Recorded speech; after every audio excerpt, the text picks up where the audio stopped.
Chenab valley में सड़क हादसों का सिलसिला जारी। प्रेमनगर में गहरी खाई में गिरा एक लोड कैरियर। हादसे में एक की मौत, एक हुआ गंभीर रूप से घायल।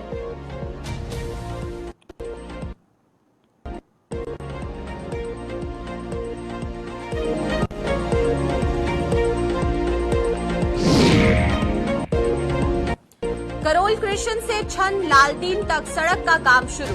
सड़क के निर्माण कार्य पर ग्रामीणों ने उठाए सवाल। ग्रामीणों ने सड़क की चौड़ाई कम करने का लगाया आरोप।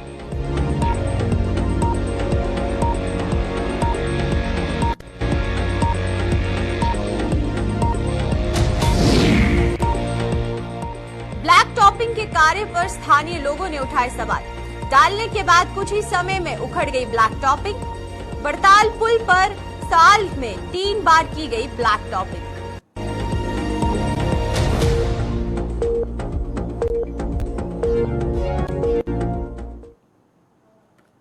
नमस्कार, जम्मू कश्मीर की खास खबरें देख रहे हैं आप सब और मैं हूं आपके साथ पल्लवी जमवाल। तो चलिए शुरुआत करते हैं आज के जम्मू कश्मीर के खास खबरों की। और सबसे पहले हम बात करेंगे चिनाब वैली में हो रहे सड़क हादसों को लेकर। चिनाब वैली में सड़क हादसे थमने का नाम ही नहीं ले रहे हैं। आज भी पुलडोडा से ठाठरी जा रहे एक लोड कैरियर प्रेमनगर में चालक के नियंत्रण के बाहर हो जाकर गहरी खाई में गिर गया और इस हादसे में एक व्यक्ति की मौत हो गई, जब अन्य यहां पर गंभीर बताए जा रहे हैं, जिसे इलाज के लिए डोडा के जीएमसी अस्पताल में भर्ती करवा दिया गया है। आपको ये बताएं कि पुलिस ने मामला दर्ज कर हादसे की जांच को शुरू कर दिया है और ये भी बताया जा रहा है कि लोड कैरियर पुल डोडा से मुर्गे लेकर ठाठरी की ओर जा रहा था, जिसके बाद से ये हादसे का शिकार हो गया। तस्वीरें आप अपनी टीवी स्क्रीन पर देख रहे हैं कि किस तरीके से ये जो लोड कैरियर है ये हादसे का शिकार हो गया। और वहीं पर चिनाब वैली में ये ऐसा पहला हादसा नहीं है जो कि हुआ है। हालांकि पिछले कुछ दिनों की बात करते हैं तो बहुत से ऐसे हादसे हैं जो कि सामने आ रहे हैं। तमाम जानकारी के लिए हमारे साथ हमारे संवाददाता वसीम गट्टू यहाँ पर डोडा से जुड़ चुके हैं। तो वसीम से जानते हैं। वसीम, आपसे पहले इस पूरे हादसे की जानकारी लेना चाहेंगे कि किस तरीके से हादसा पेश आया और क्या कारण है इसका, क्या ओवर स्पीडिंग बताया जा रहा है और जिस तरीके से यहाँ पर जो रूल्स हैं, ट्रैफिक रूल्स को ध्यान में नहीं रखा जाता है, उसको लेकर क्या जानकारी सामने आ रही है? बिल्कुल पल्लवी, देखिए हम अगर पिछले कुछ दिनों की बात करें तो लगातार हम देख रहे हैं कि एक्सीडेंट हो रहे हैं। लोग भी कहीं ना कहीं काफी थोड़ा परेशान है इस छोटे को लेके। लगातार एक्सीडेंट हो रहे हैं। आपको बताना चाहिए कि एक दिन पहले और पिछले कुछ दिनों की अगर हम बात करें, अगर हम आज के एक्सीडेंट को लेकर बात करें तो नेशनल हाईवे 244 पे प्रेमनगर के इलाके से इस तरह की खबर आज थी। प्रेमनगर के इलाके के अंदर ये एक्सीडेंट हुआ है। 207 जो है एक गाड़ी जो है वो हादसे का शिकार हुई है। हमें मिली जिस गाड़ी का नंबर JK066047 इस गाड़ी का नंबर है। सप्लाई लेके आई थी और प्रेमनगर के इलाके जब ये पहुंचती है हादसे का शिकार हो गई है। डोडा से ये प्रेमनगर की तरफ जा रही थी, ठाठरी की तरफ जा रही थी। हादसे का शिकार आधे रास्ते जब पहुंचती है तो ये हादसे का शिकार होती है, बड़ी खाई में चलती है। और आपको बताना चाहूंगा एक शख्स की मौत ऑन स्पॉट हो जाती है, जो ड्राइवर था मुर्तजा अली, ऑन स्पॉट मौत हो जाती है। और फैजल इसके साथ एक साथ वो कहीं ना कहीं हम ये देख रहे हैं कि क्रिटिकल कंडीशन है, उसकी इलाज मेडिकल कॉलेज डोडा में हो रहा है। तो कहीं ना कहीं ये देख रहे हैं कि एडमिनिस्ट्रेशन अपना काम किया, मोटर विभाग अपना काम जरूर करता है और उसके साथ हम देख रहे हैं कि इस तरह के मामले लगातार सामने आ रहे हैं। आपसे वसीम एक सवाल यहाँ मैं जानना चाहूंगी। जिस तरीके से आप भी कह रहे हैं कि पिछले कुछ दिनों में बहुत से ऐसे हादसे हैं जो कि पेश आए हैं, खासकर चिनाब वैली रीजन की बात करें तो यहाँ पर बहुत ध्यान से जो है वो गाड़ी चलानी पड़ती है, वरना हादसा होना बहुत लाजमी है। लेकिन ये भी कहा जाता है कि पुलिस इन्वेस्टिगेशन कर रही है, पुलिस जो है वो मामला दर्ज कर आगे की कार्यवाही कर रही है। तो कार्यवाही करने के बाद क्या आगे इन्वेस्टिगेशन की जाती है, क्योंकि रोक तो कहीं पर भी लगती हुई नजर नहीं आ रही सड़क हादसों पर? देखिए ये जो आज जूंगा 207 जिसपे हादसा हुआ है, तो मैंने अभी कुछ देर पहले एसडीएम से बात की। उन्होंने ये बताया कि ये हम बता सकते हैं कि ओवर स्पीडिंग इस गाड़ी है या इस शख्स को नींद पड़ी उसके कारण ये गाड़ी हादसे का शिकार हो सकती है। पुलिस तो जरूर अपना काम कर रही है, मगर लोगों को भी अपना काम, अपनी जिम्मेदारी निभानी होगी। जिस तरह से हम देखते हैं कि ओवर स्पीडिंग भी बहुत गाड़ियों की होती है, ओवरलोड बहुत गाड़ियों की होती है, हादसे का शिकार होती है। ये चीज हम सबको नजर रखनी है। जो भी मोटर विभाग के जो भी कायदा कानून है उनको देखना होगा, उसी के साथ साथ हम लोगों को भी चलना होगा। बहुत सारी चीजें देखनी पड़ती है। बहुत सारी जब लोगों से बातचीत करते हैं बहुत लोग ये भी बताते थे कि क्रैश बैरिकेड्स नहीं है। तो मैं एडमिनिस्ट्रेशन पे सवाल करते थे, महकमों पे सवाल करते थे। अब ये चीज जो है आस्ते आस्ते सुधारी जा रही है। अगर लोगों ने भी इस चीज पे ध्यान रखना है कि क्या हम मोटर व्हीकल डिपार्टमेंट के जो भी कानून है, ट्रैफिक विभाग के जो भी कायदा कानून है, हम उसको संभाल रहे हैं, चीजों को देख रहे हैं, उसमें कर रहे हैं। कहीं ना कहीं हम भी बता सकते हैं कि हम भी बहुत सारी चीजों पे इस तरह की गलती हो सकती है। बिल्कुल। चलिए, बहुत बहुत शुक्रिया आपका वसीम, तमाम जानकारी देने के लिए। तो जिस तरीके से आप तस्वीरें देख रहे हैं कि ये लोड कैरियर जो हादसे का शिकार हुआ है, जिस तरीके से वसीम ने इस पूरे मामले पर जानकारी दी कि इस पूरे हादसे में एक व्यक्ति की अभी तक मौत हो चुकी है और एक गंभीर रूप से घायल बताया जा रहा है, जहां पर जीएमसी अस्पताल में अभी इलाज चल रहा है उस व्यक्ति का। लेकिन वहीं पर कारण यही है कि जहां पूरी तरीके से ट्रैफिक पुलिस कोशिश करती है कि लोगों को जागरूक किया जाए, ट्रैफिक पुलिस के जो नियम कानून है उसको ध्यान में रखते हुए लोगों को बार बार कैंपेन्स किए जाते हैं, अवेयरनेस कैंप्स लगाए जाते हैं, लेकिन फिर भी लोग कहीं ना कहीं इसको लेकर लापरवाह होते हुए नजर आते, जो कि बाद में हादसे का अंजाम बनते हैं।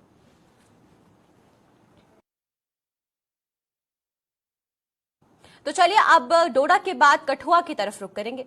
जिला कठुआ के सीमावर्ती क्षेत्र में करोल कृष्णा से छन लालदीन तक जाने वाली सड़क का निर्माण कार्य शुरू हो गया है। इस सड़क के निर्माण कार्य के शुरू होने से जहां सीमावर्ती गांव के लोगों में खुशी की लहर है, वहीं पर ग्रामीणों ने सड़क के निर्माण कार्य पर सवाल भी उठाए हैं।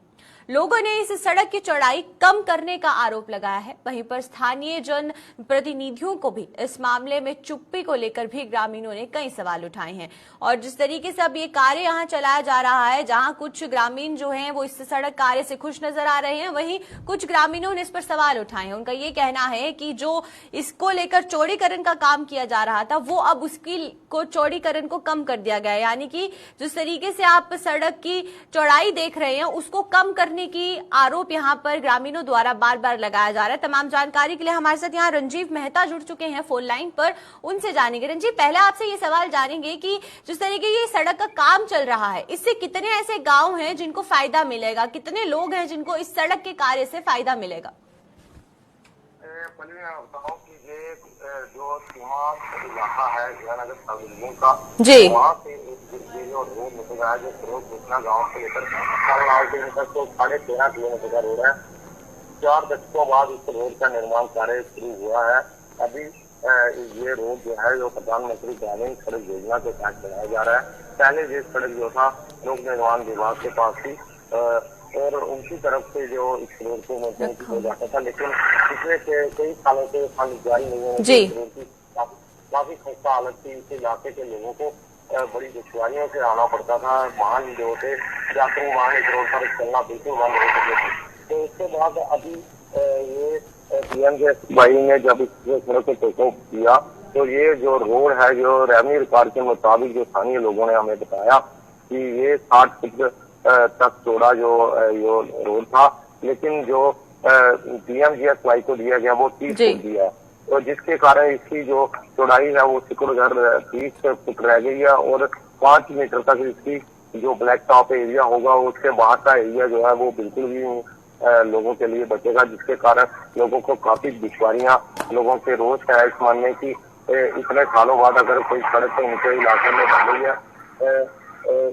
सामरिक दृष्टि से भी देखा जाए, अगर सीमांत इलाका है, अंतर्राष्ट्रीय सीमा सामने पाकिस्तान है, तो इससे हिसाब से भी इस सड़क का काफी महत्व बढ़ जाता है और इसको लेकर जो सुरक्षा बीएसएफ जो हमारी जाती है उसको वो इसकी ओर से गुजरती है और सुरक्षा के लिहाज से जो बड़ा इम्पोर्टेंट रोड जो है वो बनने जा रहा है। 42 करोड़ इसकी लागत आएगी और करीब 13.5 किलोमीटर जो लंबा रोड है, लेकिन सिकुड़ कर जो बनाया जा रहा है इसको इसकी जो चौड़ाई है बिल्कुल कम करके बनाई जा रही है। इसको लेकर लोगों में रोष है। स्थानीय जो सरपंच है और बॉर्डर यूनियन के उपाध्यक्ष हैं भारत भूषण, उन्होंने हमें बताया कि इसको लेकर हमने कई बार ऊपर अधिकारियों से डीसी कठुआ से लेकर दुकान तक इसको लिखा है, लेकिन पीएम भाई ने देखिए रंजीत, एक सवाल मेरा आपसे ये रहेगा कि जिस तरीके से ग्रामीणों का कहना है कि इसकी जो चौड़ीकरण का काम है वो उसे कम कर दिया गया है, यानी कि सड़क जितनी चौड़ी पहले थी अब उतनी नहीं रही है काम लगने के बाद से, लेकिन आपसे ये जानना चाहेंगे कि इस रोड पर जो मूवमेंट का बर्डन है वो कितना है, यानी कि अगर सड़क को चौड़ा जो है वो कम किया जाता है तो इससे किस तरीके से परेशानी लोगों को आ सकती है। खासकर हैवी मोटर व्हीकल्स की बात करेंगे तो हैवी मोटर व्हीकल्स को लेकर जो मूवमेंट है सड़क पर वो कितनी है? 17 गांव जो है वो आपस में सीधे सड़क संपर्क से जुड़ेंगे और वहाँ की करीब 10 से 15 हजार की आबादी जो है और साथ में BSF और अन्य सुरक्षा एजेंसियां जो भी आर्मी के कैंप है बॉर्डर पे जितने भी आवाजाही है और यात्री वाहनों के चलने की भी पूरी उम्मीद है, क्योंकि पहले रोड खस्ता हाल में था और जो लोग मजबूरी में जिनको जाना था, जिनके घर से वही जा पाते थे, बाहर से वहाँ पे कोई नहीं जाता था। और लगातार वहाँ पे अभी लोगों के जो आपको हर घर में वाहन है, बॉर्डर पे लोग हैं और हर लोगों को आना जाना है और उनके पास अपने वाहन है और काफी जो वर्डन है इस रोड पे। और इस रोड की सबसे जो महत्वपूर्ण बात है ये सीधा पंजाब को जुड़ने वाला जो रास्ता है इसके साथ जाकर ये मिलेगा वहाँ पे। और वहाँ से अगर किसी ने पंजाब की तरफ जाना होगा तो इस रोड का वो सीधा इस्तेमाल करेगा और सीधा पंजाब की तरफ जाना हो गुरदासपुर जहाँ दीनानगर जो पठानकोट जिले का इलाका है वहाँ पे जा सकता है। और उसको हाईवे से जो गाड़ियों का जो बर्डन है वो भी इस रोड के बनने से कम होगा। एक आखिरी सवाल आपसे रंजीव यहाँ ये लेना चाहूंगी कि जिस तरीके से करोल कृष्णा जो सीमावर्ती क्षेत्र है उसकी सड़क की हालत हमें देखने को मिल रही है और साफ साफ तस्वीरों पर भी देखने को मिल रहा है कि कितने सालों के बाद इधर यहाँ पर काम चलाया जा रहा है, तो जो कठुआ के बाकी सीमावर्ती इलाके हैं वहां पर सड़कों का क्या हाल है? क्योंकि जहां एक तरफ प्रधानमंत्री सड़क योजना की शुरुआत की गई थी तो उस बीच यहाँ पर किस तरीके से जो ग्राम सड़क योजना है उसका असर कठुआ के सीमावर्ती इलाकों में देखने को मिल रहा है? बिल्कुल, अभी प्रधानमंत्री ग्रामीण सड़क योजना के तहत हमारे इलाके के ज्यादातर रोड जो है जो पिछले कई सालों से नहीं बनाए गए थे वो इसी प्रधानमंत्री ग्रामीण सड़क योजना के तहत ही उनका निर्माण किया जा रहा है। जो पहले रोड एंड जो बिल्डिंग विभाग है हमारा PWD का वही जिसको देखता था, उनके पास इतना संसाधन नहीं था। स्टेट लेवल का जो फंड था या डिस्ट्रिक्ट लेवल के फंड से सड़कों का निर्माण करना इतना उनके लिए संभव नहीं था क्योंकि फंड बड़ा कम था। प्रधानमंत्री ग्रामीण सड़क में केंद्र सरकार से सीधा फंड आता है, करोड़ों अरबों रुपए का फंड आता है, जिससे आपने देखा होगा कि जम्मू कश्मीर के खासकर उधमपुर इलाके की बात करें तो वहाँ उसको नंबर 1 जिला जो घोषित किया PMGSY ने। उसी तरह पिछले 4-5 साल से अभी कठुआ में भी काम में रफ्तार पकड़ी है PMGSY को, जिसके कारण लोगों को काफी सुविधा हो रही है। जी चलिए, बहुत बहुत शुक्रिया आपका रंजीव तमाम जानकारी देने के लिए इस खबर पर। और वहीं पर आप तस्वीरें देख रहे हैं जहां पर जिला कठुआ की जो तस्वीरें हैं ये आप अपनी टीवी स्क्रीन पर देख रहे हैं। हालांकि इस सड़क का निर्माण 4 साल के बाद करने की बात कही जा रही है और इसको लेकर अब जो तैयारियां हैं वो भी हो रही है, कंस्ट्रक्शन काम चल रहा है। लेकिन ग्रामीणों का यही कहना है कि जितनी ब्रॉड ये पहले सड़क थी अब ये उतनी नहीं रही है, यानी कि जो चौड़ीकरण सड़क का किया जा रहा था उसे कम कर दिया गया है।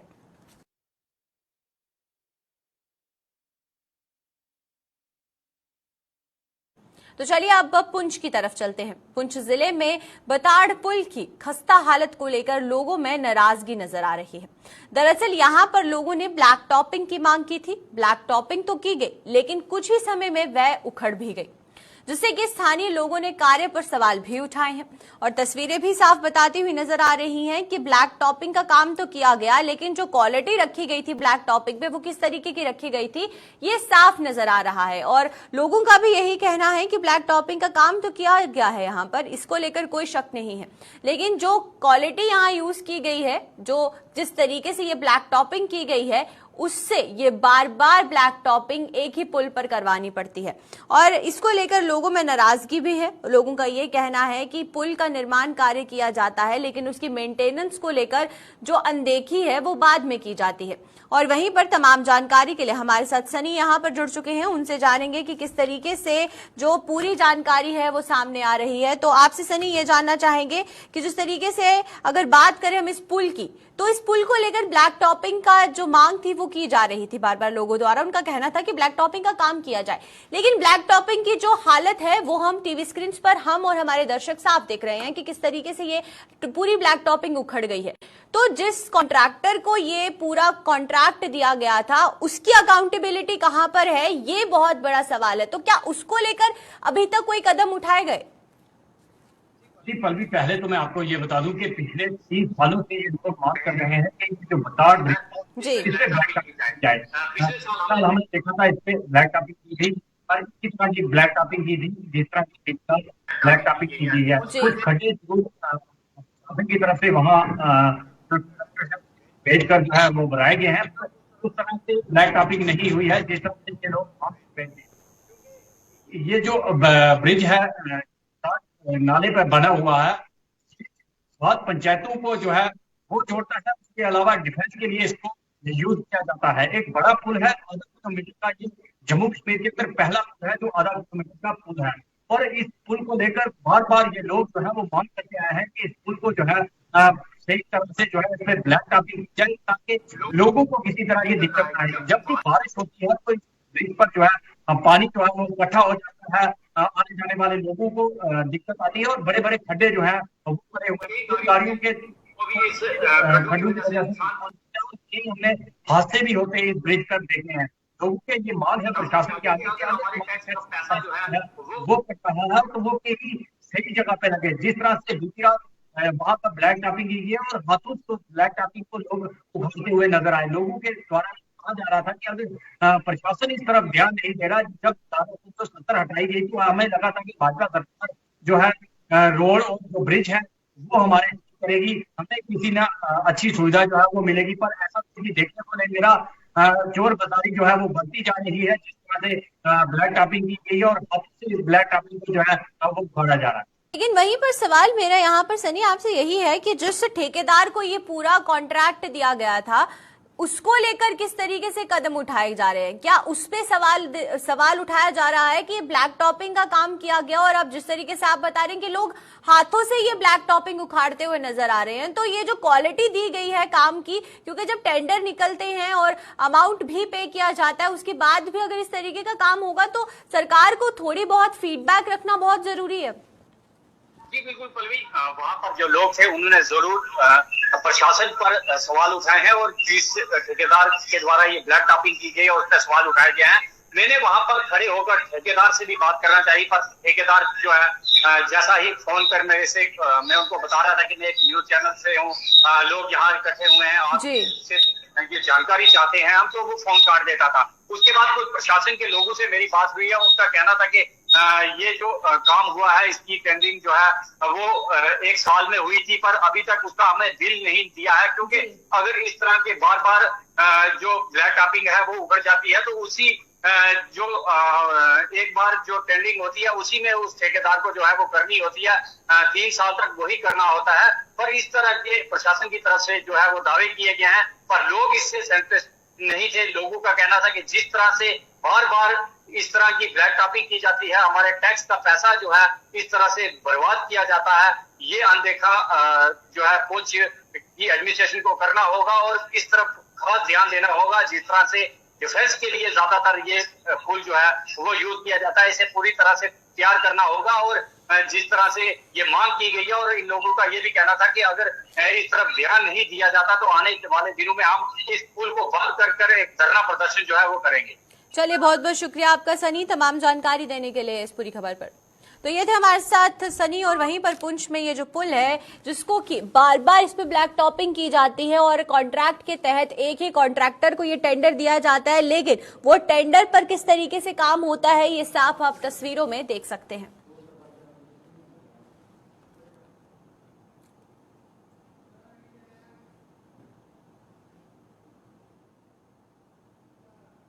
तो चलिए अब बात करते हैं सूर्यपुत्री तवी की।